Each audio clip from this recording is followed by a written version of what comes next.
여러분, 지금 우리는 사도 바울이 교회들에게 그리스도인의 정체성을 일깨워주기 위해서 비유로 설명해 준 말씀들을 함께 나누고 있습니다. 그래서 오늘이 5일째인데요, 비유, 사도 바울의 비유의 말씀인데, 비유하니까 생각나는 게 있지 않습니까? 성경을 비유풀이로 각 단어를 다른 뜻을 집어넣어서 성경을 억지로 풀고 국회에서 사람들을 미혹하는 그런 사이비 이단 단체의 그런 비유풀이가 아니라는 거 아시죠? 사람을 구원자로 만들어 버리기 위해서 억지로 만든 이단들의 교리, 비유풀이가 아니라, 우리가 지금 함께 나누는 이 사도 바울의 비유라는 말씀은 사도 바울이 교회들을 향해서 우리 믿는 그리스도인들이 어떻게 살아야 하는지, 어떤 존재인지를 그리스도인의 정체성을 일깨워주기 위해서 비유로 말씀해 주시는 건데, 이 비유라는 말은 사람들이 잘 알아듣지 못할 때 예를 들어서 이해를 돕기 위해서 설명하는 것을 비유라고 이야기하잖아요. 아멘이시죠? 사도 바울이 그렇게 우리에게 알기 쉽게 말씀을 통해서 우리에게 설명해 주고 계십니다. 지난 특세 4일 동안 귀한 말씀들을 함께 나누셨는데 벌써 이제 5일째가 되었습니다. 여러분, 그동안 말씀을 들으시면서 여러분은 어떤 마음이 드셨습니까? 말씀을 들으시면서 기쁨이 밀려오셨습니까? 아니면 내가 그렇게 살지 못하는 것 때문에 부담감이나 아니면 죄책감이 밀려오셨습니까? 여러분 가운데는 혹시 내가 그렇게 살지 못하는 나 자신의 모습을 좀 바라보면서 어떤 분들에게는 부담감이, 또 어떤 분들에게는 죄책감까지 드는 분들, 그런 분들이 있으셨을지도 모르겠습니다. 그러나 걱정하지 마십시오. 우리 모두는 누구나 말씀 앞에서 온전한 사람이 아무도 없습니다. 그래서 우리에게 날마다 말씀이 필요하고 날마다 하나님의 은혜가 필요한 것이죠. 그래서 말씀을 듣는 가운데 지금까지는 내가 그렇게 살지 못했다 할지라도 하나님께서 이런 삶을 나에게 요구하시는구나, 나는 그렇게 살 수 없지만 내가 믿음으로 아멘 한다면 주님이 내 삶을 그렇게 인도해 주실 줄로 믿습니다 하고 나아간다면 우리 삶이 그렇게 놀랍게 변화될 수 있는 것이죠. 주님이 오늘도 그렇게 우리 가운데 행하실 줄로 믿습니다. 예수 그리스도를 믿는 우리들의 정체성을 발견하는 시간입니다. 여러분, 원래 우리의 모습이 하나님의 원형으로 창조되어서 얼마나 아름다운 모습이었는지 몰라요.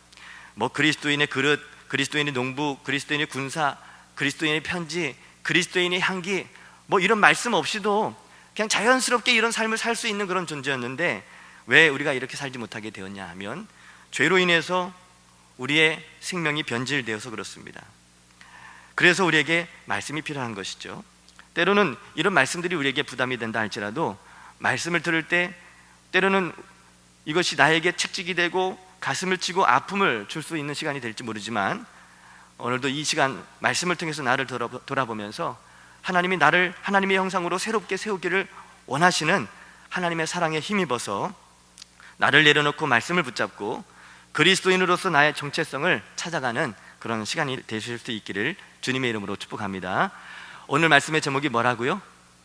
그리스도의 향기입니다. 그리스도의 향기. 어떻게 하면 그리스도의 향기, 예수님의 향기를 풍기며 살 수 있을까? 여러분, 이런 고민들을 해보셨습니까? 모든 사물에는 각기 특유의 냄새가 있다 그러죠. 우리는 기분 좋은 냄새를 향기라고 이야기하고 불쾌한 냄새를 악취라고 이야기합니다. 그런데 사람도 각기 나름대로 독특한 냄새를 가지고 있다고 합니다. 그 중에는 참으로 고약한 냄새를 풍기는 사람들도 있죠. 모든 사람들을 냄새를 풍기며 산다 그러는데, 오늘 본문 말씀에 보면 그 냄새를 두 가지로 나눠서 이야기를 하죠. 16절 말씀을 다시 한번 읽어보겠습니다. 16절 시작. 이 사람에게는 사망으로부터 사망에 이르는 냄새요, 저 사람에게는 생명으로부터 생명에 이르는 냄새라. 누가 이 일을 감당하리요? 사람에게 풍기는 냄새가 두 가지가 있다 그랬어요. 첫 번째 뭐라고요? 사망으로부터 사망에 이르는 냄새. 두 번째는요? 생명으로부터 생명에 이르는 냄새. 여러분, 질문합니다. 그리스도의 향기는 이 두 가지 중에 어떤 것일까요? 당연히 생명으로부터 생명에 이르는 냄새겠죠. 사망에 이르는 냄새와 또 생명에 이르는 냄새를 어떻게 구분할 수 있을까요? 첫 번째, 여러분 정말 다 아시겠지만 한번 좀 이야기를 나눠보겠습니다. 첫 번째, 사망으로부터 사망에 이르는 냄새는 이런 거겠죠. 이유 없이 그냥 짜증을 부리는 사람, 자기 기분 따라서 사람들을 대하는 사람. 그래서 이 사람을 만나면 기분이 나쁘고 마음이 상하고, 그 사람 때문에 또 이상하게 같이 이렇게 이야기하게 되면 누군가가 또 미워지는 거예요. 같이 누군가를 비방하게 되고 결국 관계를 깨트리고 누군가에게 상처를 주게 되는 결과를 초래하는 것. 사망으로부터 사망에 이르는 냄새가 바로 이런 것이 아니겠습니까? 두 번째, 생명으로부터 생명에 이르는 냄새는 무엇일까요? 죽이고 깨트리고 파괴하는 사람이 아니라 그 사람을 만나면 왠지 모르게 힘이 솟고 왠지 모르게 마음이 회복되는 거예요. 괜히 기분이 좋아지고 이 사람만 만나면 죽고 싶다가도 살 소망이 생기고 왠지 모르게 기뻐지고 무너졌던 마음이 회복되어서 상한 심령이 막 회복이 되는 거예요. 그 사람하고 이야기를 하다 보면 지금까지 누군가가 도저히 용납이 안 되고 이해가 안 돼서 차라리 내가 그냥 관계를 끊고 말지 뭐 이렇게 생각했던 그런 관계도 이상하게 누군가랑 이 사망 생명에 이르는 냄새를 풍기는 그리스도의 향기를 바라는 이 사람과 함께 대화를 하게 되면 도저히 용서가 안 되던 사람도 용서가 되고 도저히 이해가 안 되던 사람도 이해가 되고, 그리고 깨어졌던 관계도 회복되는 이런 놀라운 역사를 경험하게 되는 것이죠. 그래서 이런 사람들을 보면 마치 예수님을 보는 것 같은 느낌을 가져다주는 그런 사람들이 있습니다. 이런 사람을 그리스도의 향기라고 오늘 성경은 우리에게 말씀해주고 있습니다. 오늘 말씀을 준비하면서 가만히 말씀을 묵상하는데 이런 노래가 떠오르더라고요. 당신에게선 꽃내음이 나네요. 아시죠? 한번 아시는 분들 같이 한번 해볼까요? 잠자는 나를 깨우고 가네요. 반주도 나오잖아요, 그렇죠? 싱그런 잎사귀 돋아난 가시처럼 어쩌면 당신은 장미를 닮았네요. 갑자기 무슨 말씀을 전하다가 가요를 부르나 이러시는 분들이 몇 분 계시는 것 같아요. 여러분, 이 노래 가사가요, 향기를 바라는 거잖아요. 삶을 통해서 향기를 바라는 거잖아요. 무슨 향기입니까? 아름다운 장미꽃 향기입니다. 당신을 보니까 꽃내음이 나는 것처럼 어쩜 이렇게 내 기분이 좋아지는지요, 이런 표현이잖아요. 그래서 이 가사를 좀 바꿔봤어요. 그래서 다시 한번 가사를 바꿔서 한번 제가 불러볼 테니까 어떤지 한번 좀 들어보세요. 당신에게선 예수님 향기가 나네요. 잠자는 내 영혼을 깨우고 가네요. 십자가 대속에 예수님 모습처럼 어쩌면 당신은 예수님을 닮았네요. 좀 더 불러볼까요? 당신의 모습이 예수님 같아 당신을 부를 때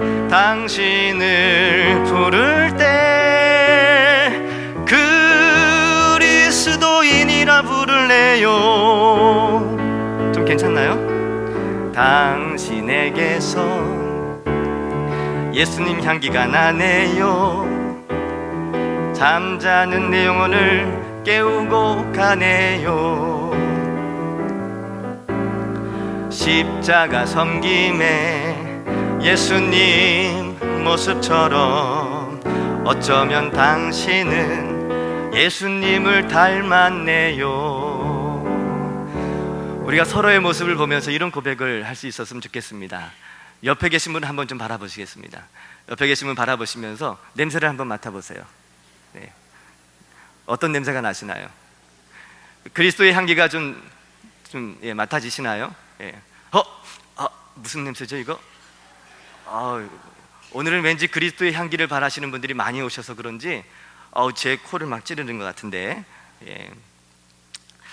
여러분, 지금 이 세상을 좀 돌아보면 세상 사람들에게 사실 교회의 이미지가 좋은 이미지가 없죠. 교회에 대한 이미지가 벌써 다 바닥에 떨어진 지가 오래입니다.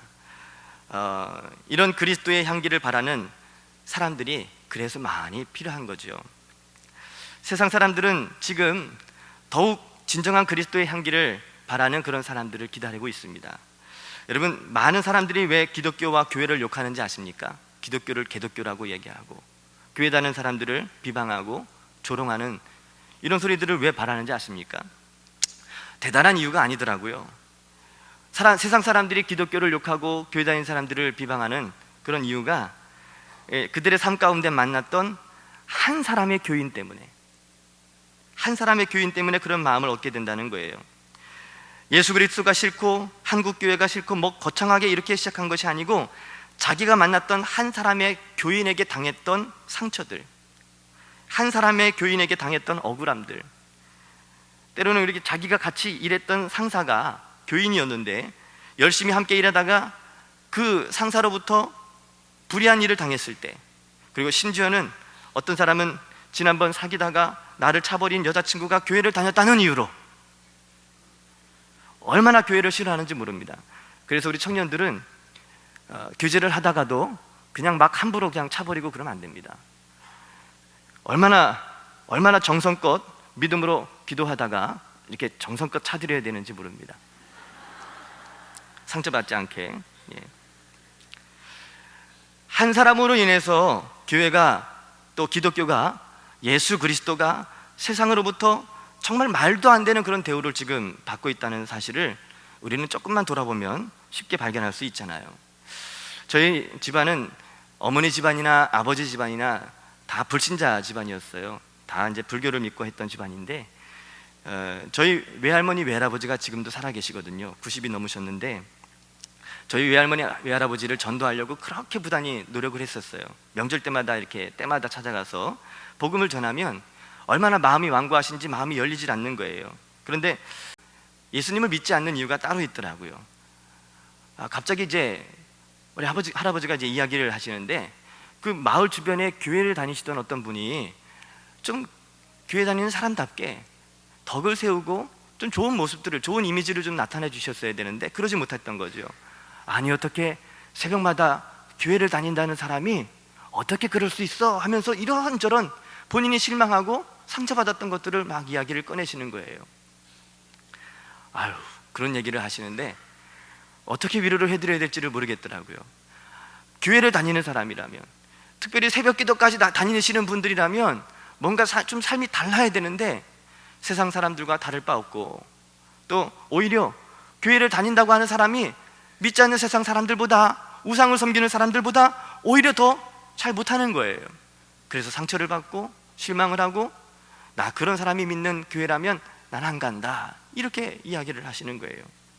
그런데 저희 할아버지가요, 저희 외할머니 외할아버지가 남묘호랑개교를 믿는데 왜 그 종교를 믿게 됐냐 하면 한 달에 몇 번이도 찾아오고 먹을 것도 갖다 주고 말동무도 해주고, 시골 할머니 할아버지들이 외롭잖아요.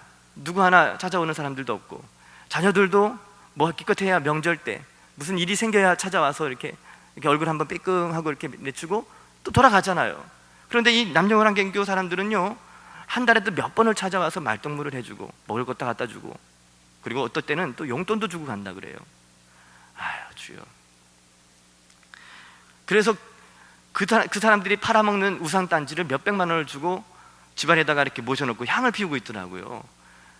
제가 가서 얼마나 화가 나는지 그 몇백만 원짜리를 치우셔야 된다고 막 뭐라 하고, 저거 갖다 놓으시면 저 더 이상 안 와요, 이렇게 협박도 해보고, 그래서 좀 달래기도 하고 또 이렇게 또 협박도 해보고 하면서 또 용돈도 드리기도 하고 하면서, 결국 저희 이제 외할머니 외할아버지가 이제 연세가 많이 드셔서 마음도 쇠약해지셔서 내가 이제 곧 죽을 날이 멀지 않았구나, 이게 느껴지셨는지, 그래도 작년에는 예수님도 마음속에 영접하시고 이제 우상단지도 다 치워버리셨다고 그러더라고요. 얼마나 감사한 일인지 몰라요. 교회 다니는 사람의 말 한마디, 행동 하나가 얼마나 세상 사람들에게 큰 영향을 미치고 있는지 아십니까? 교회를 다니면, 교회하면 사람들은 쌍수를 들고 달려듭니다. 얼마 전에 인터넷 댓글에 이런 글이 있었어요. 작년인가 재작년인가 있던 글인데요, 아시아나 항공이 인도네시아에서 떨어졌어요. 그래서 그 비행기를 탔던 사람들이 다 실종된 사건이었죠. 거기에 한국인이 포함되었다는 기사가 나왔습니다.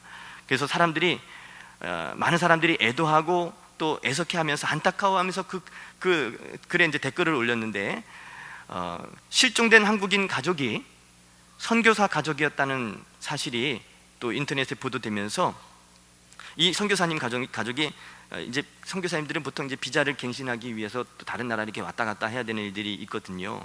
비자 갱신을 위해서 이제 가는 도중에 실종이 된 거죠. 그게 이제 기사로 알려지기 시작하면서 댓글의 뉘앙스가 바뀌기 시작하는 거예요. 안타까워하고 슬퍼하던 댓글이 조롱하고 조소하고 비방하는 댓글로 바뀌어버린 거예요. 뭐하러 거기까지 갔냐, 이런 댓글은 양반이고요. 예수님이 지 자식을 저렇게 어떻게 버릴 수 있냐라는 식의 댓글까지, 조롱하고 비아냥거리는 그런 댓글들이 엄청나게 달렸다는 그런 기사를 본 적이 있습니다. 이것이 지금 한국교회의 현 주소죠. 이것이 지금 우리가 살아가고 있는 이 시대의 분위기입니다. 교회가 존경받지 못하고 교회가 인정받지 못하는 그런 시대에 우리가 서 있습니다. 그래서 주님이 오늘 우리들에게 주시는 말씀들을 우리 가슴에 새겨야 되는 것이죠. 15절 말씀을 다시 한번 우리 함께 읽어보겠습니다. 15절 말씀 같이 한번 읽어봅니다. 시작. 우리는 구원받은 자들에게나 망하는 자들에게나 하나님 앞에서 그리스도의 향기니 라고 되어 있어요. 교회에서나 구원받은 자들에게나 망하는 자들에게나 세상 속에서나 우리는 다 하나님 앞에서 뭐라고요? 그리스도의 향기라는 거예요. 교회 안에서만 그리스도의 향기가 아니라 교회 밖에서도 우리는 그리스도의 향기로 살아가야 된다는 것입니다. 우리가 예수 그리스도를 믿는 그 순간 나의 향기는 나의 향기가 아니고, 내 얼굴은 내 얼굴이 아니고, 내가 하는 손짓 하나, 말하고 행동하는 모든 것들이 그냥 대수롭게 스쳐 지나가는 것들이 아닙니다.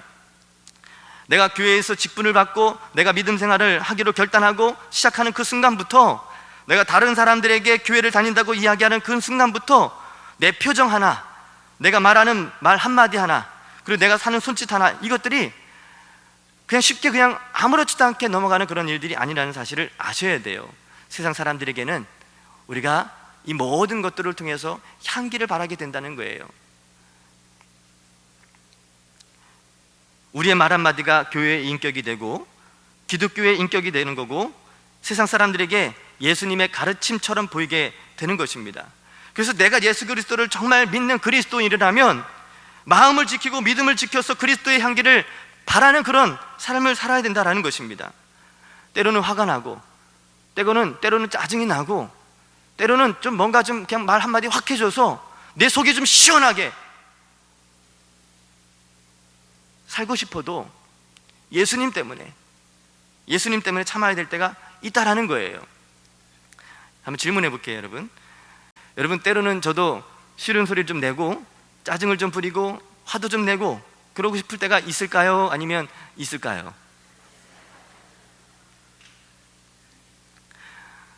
여러분, 그러면 저는 그렇게 짜증을 부리고 화내고 싫은 소리 하고 그런 삶을 살까요? 안 살까요? 물론 때로는 그럴 때도 있죠. 그런데요, 대부분은 참습니다. 왠지 아십니까? 어떤 분은 목사님이니까 당연하죠, 이렇게 생각하시는 분들도 있을 것 같은데, 제가 목사이기 전에 그리스도인이기 때문에 참는 겁니다. 그리스도인이기 때문에, 내가 예수님을 믿기 때문에 참는 거죠. 불의한 일을 당할 때 우리의 마음이 얼마나 화가 납니까? 무시를 당할 때 얼마나 자존심이 나고 얼마나 화가 납니까? 지난번에 청작년 그 양화진 탐방을 하러 갔다가 식당에 차를 세우는데 45인승 버스를 세워야 되잖아요. 차 세울 데가 없어서 어떻게 하다 보니까 그냥 건널목 그 중간에다 차를 잠깐 세웠어요. 저희 교회차뿐만 아니라 여러 이렇게 관광버스들이 같이 있었는데, 어느 한 형제가 오더니만, 제가 이러고 있었거든요. 이렇게 로마카라 하고 목사님 걸 딱 보이는데, 오더니만 제가 이제 우리 조익재 권사님하고 옆에서 같이 이야기를 나누고 있었는데, 아니 교회차가 이러면 안 되죠 하면서 와서 이야기를 하는데, 제가 화가 났을까요? 안 났을까요? 순간 너무 화가 나더라고요. 교회차가 뭐 어때서 이 자식이 이러고 싶었는데, 진짜 화가 나더라고요. 아니 옆에 관광차도 지금 저 반대편에 다 이렇게 딱 건널목에 딱 막고 있는데 교회차라고 와가지고 그런 얘기를 하는 거예요. 너무 화가 나가지고 한마디 해줄까 하다가 참았어요. 왜 참았을까요? 교회 차에 뭐였죠? 예수 그리스도 뭐 이런 게 붙어 있지 않고 제가 이런 거 안 입고 그냥 평상복 티셔츠 입고 잠바 입고 바지 청바지 입고 있었다면 제가 화를 냈을까요? 안 냈을까요? 냈을까요? 네. 주님이 아시겠죠? 그죠? 모르겠어요. 제가 또 못 참고 그냥 한마디 했을지. 그래서 제가 화가 여기까지 올라와서 뚜껑이 열릴 뻔하다가 꾹 눌렀어요. 꾹 누르고 잠시만요, 금방 치울게요 하고 얘기를 했죠. 뚜껑이 열린다는 표현을 썼는데, 그렇죠. 우리가 폭발 일보 직전까지 가는 뚜껑이 열릴 만한 상황들이 얼마나 우리 가운데 찾아옵니까? 이유 없이 무시를 당한다든지, 이유 없이 누군가가 나에게 화를 내거나 짜증을 부릴 때 그런 대우를 다 받는다면 얼마나 화가 안 나겠습니까? 그래도 참는 거예요. 왜죠? 우리가 그리스도인이기 때문에 그렇습니다. 사실 참는 거 쉽지 않습니다. 자존심이 상할 때도 있죠. 그래도 참는 거예요. 근데 참 감사한 것은 내가 그렇게 한번 참을 때 주님이 영광을 받으신다는 거예요. 할렐루야. 내가 참으면 주님이 영광을 받으시는 거예요. 내가 그냥 무시받은 것으로 끝나면 주님이 영광을 받으신다는 거예요. 내가 화내고 싶은 나의 이런 옛 자아의 본성을 죽이고 예수님 때문에 참고 예수님 때문에 그냥 지나간다면 예수님이 우리를 통해서 영광을 받으시고 생명에 이르는 냄새, 즉 그리스도의 향기가 풍기게 된다는 거예요. 여러분, 우리가 그런 향기를 바라며 살 수 있었으면 좋겠습니다.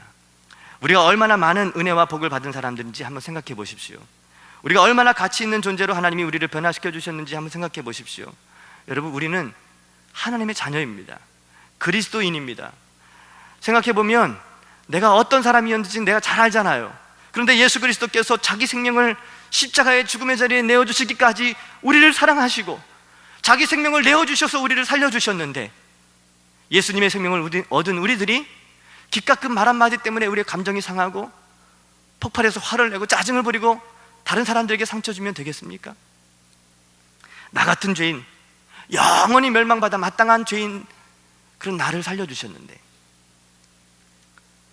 여러분, 이렇게 큰 은혜를 받은 우리들이 어떻게 살아가야 하겠습니까? 나 한 사람의 행동 하나가 우리 교회와 한국 교회와 예수님의 영광이 달려있다는 사실을 꼭 기억하십시오. 그래서 여러분, 우리가 교회에서 예배를 드리고 나갈 때 표정 관리 하셔야 되는 거예요. 여러분, 나가시다가 표정 관리가 잘 안 되실 때 그래도 적어도 1km 간파까지는 끝까지 여러분의 표정 관리를 이렇게 잘 하셔야 돼요. 얼굴 찡부리면서 막 이렇게 인상 찌푸리면서 나가시면 안 돼요. 교회를 나오려고 했던 어떤 누군가가 인상 찌푸리고 나가는 그 모습을 보면서 교회를 나오고 싶은 생각이 들까요, 안 들까요? 잘 생각하고 계시죠? 그리고 교회 오시다가 차를 끌고 오실 때 교회 앞에서 교통신호를 무시하고 그냥 막 오려고 할 때 혹 다른 사람들이 내가 교통신호 무시한 것을 본 것 같으면 바로 교회 주차장으로 들어오시면 안 됩니다. 교회 주변을 몇 번을 이렇게 몇 바퀴를 돌치면서 회개하시고, 진하게 회개하시고, 그 다음에 나를 본 사람이 없다라고 생각이 되어질 때 그때 들어오셔야 되는 거예요. 횡단보도를 건널 때 급하니까 빨간불일 때 막 건너시는 분들이 있으시죠. 심지어는 여기 앞에서 그냥 멀다고 그냥 앞에서 무단횡단 하시는 분들이 참 많던데, 여러분, 무단횡단 하면서 그렇게 막 교회로 바로 쫓아 들어오시면 안 돼요. 오시다가 편의점 들리셔서 한참 있다가 나를 봤던 사람들이 다 집에 가시면 그때 들어오셔야 되는 거예요. 여러분, 이건 위선에 대한 이야기를 하는 것이 아닙니다. 하나님의 자녀로서 마땅히 우리가 받은 은혜에 대한 책임감에 대한 이야기를 하는 거예요. 세상 사람들이 교회를 다니는 사람들을 비방하는 이유가 뭔지 아십니까? 세상 사람들은 교회 다니는 사람들에 대한 기대함이 있어요. 그래도 교회 다니는 사람들은 뭔가 좀 다르겠지, 말하고 행동하고 살아가는 삶의 모습이 좀 다르겠지 하고 기대하고 봤는데 다를 게 없어 보이죠. 아니, 오히려 더 교회 다닌다고 하는 사람들이 세상 사람들보다 더 악한 삶을 살아가는 거예요. 그래서 실망하고, 그래서 비방하는 이야기들이 나오는 거죠. 여러분, 우리의 발걸음 하나하나가 가벼운 발걸음이 아닙니다. 우리의 말 한마디가 그냥 대수롭지 않게 그냥 내뱉을 수 있는 그런 말이 아니에요. 누군가는 우리의 말 한마디 때문에 살 수도 있고 우리의 말 한마디 때문에 죽을 수도 있다는 사실을 꼭 기억하십시오. 우리의 표정 하나, 우리의 손짓 하나, 우리의 행동 하나, 우리가 말하고 행동하는 이 모든 것들이 누군가가 교회에 나올 수도 있고 누군가가 또 교회를 떠날 수도 있다는 사실을 꼭 기억하십시오. 이렇게 그리스도인의 향기를 바라며 사는 것이 어렵습니까? 부담이 되십니까? 아니요, 그렇지 않습니다. 우리가 조금만 우리의 마음을 바꾼다면 얼마든지 그리스도인으로서 예수님의 향기를 바라는 삶을 얼마든지 살 수 있다는 거예요.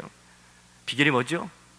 내가 얼마나 큰 은혜를 받은 사람인지를 인식하면 되는 거예요. 나 같은 죄인 살려주셨는데, 나 같은 이런 죄인, 마땅히 영원한 심판, 영원의 지옥 가기에 마땅한 지옥 땔감으로 쓰임받을 수밖에 없었던 나 같은 죄인을 주님이 나를 살려주셨는데, 여러분 이 사실을 우리가 기억한다면 내가 조금 손해보고 내가 조금 불이익을 당한다 할지라도, 자존심이 좀 상하는 그런 일을 당한다 할지라도, 여러분 우리가 하나님으로부터 받은 은혜에 비하면 그 모든 것들은 아무것도 아닙니다.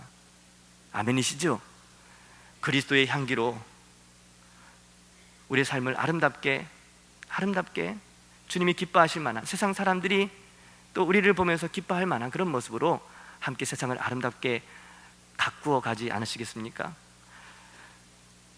세상에서 손가락질을 당하고 비웃음을 당한다 할지라도 하나님의 사랑을 기억하시면서 그 사랑과 향기를 바라는 진정한 그리스도인, 우리 모두가 그렇게 살아갈 수 있기를 주님의 이름으로 축복합니다.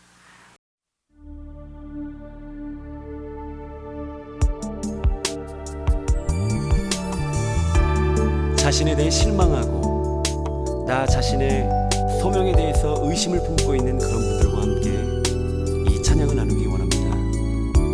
너는 그리스도의 향기라. 너는 그리스도의 향기라. 너는 그리스도의 편지라. 하나님 앞에서 그리스도의 향기니 너를 통해 생명이 흘러가리. 너를 통해 생명이 흘러가리.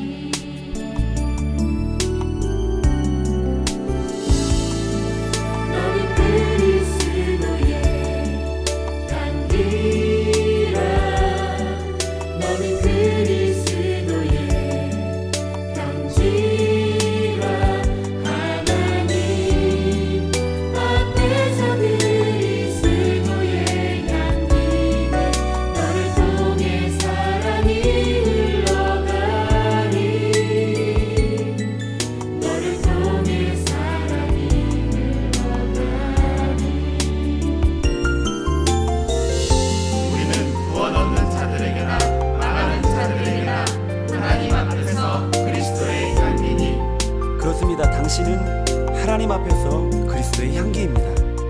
이 향기는 달콤한 생명의 향기가 되어서 하나님을 아는 모든 사람들에게 전해질 것입니다. 너희가 우리의 편지라. 우리 마음에 썼고 두 사람이 알고 읽는 바라. 너희는 우리로 말미암아 나타난 그리스도의 편지니. 그렇습니다. 당신은 그리스도의 편지입니다. 누구에게나 전해질 수 있고 누구든지 읽을 수 있는 마음에 새겨져 있는 편지입니다.